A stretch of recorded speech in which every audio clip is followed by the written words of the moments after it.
Kaya mga kaputrid, meron tayong finished product ng Mekos Mekos Egg. Yan, Mekos Mekos Egg. Minanak pa to sa aking mga ninuno. Yan.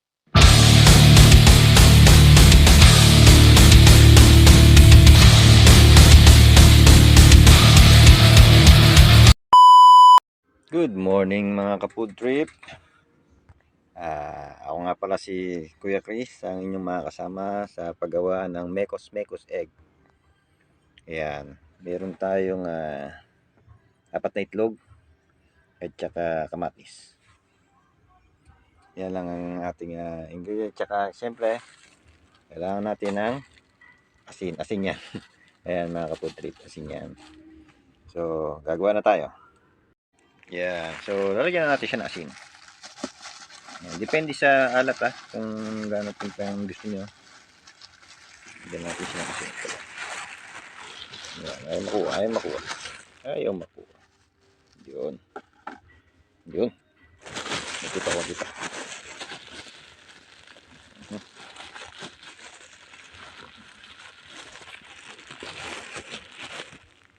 Yun. So ngayon mga kapud trip, ngayon meron na siyang asin. So pipigay na natin itong kamatis. Natin siya isa. Wala tayong malaking kamatis kaya ito lang maliliit.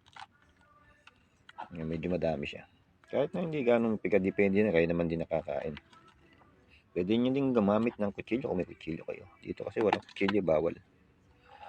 Kaya ganyan lang. Yan. Bigayin lang natin. Kaya ngayon napiga na natin yung kamatis. Lalagyan na natin siya ng tubig. Depende kung gaano kadami gusto nyo tubig. Yan. Ngayon, pag may tubig, pigayin na natin yung itlog. Yan, para lumapot. Yan, ako, mekos mga kaibigan. Mekos egg. Mekos egg. Yan, sarap yan. Sarap, mekos. Kaya mga kaputrid, meron tayong finished product ng Mekos Mekos Egg. Yan, Mekos Egg. Minanak pa to sa aking mga ninuno.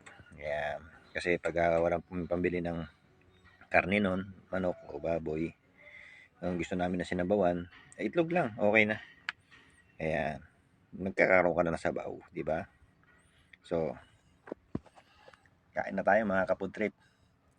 Lanta ka na yan, lanta ka na. Let's go!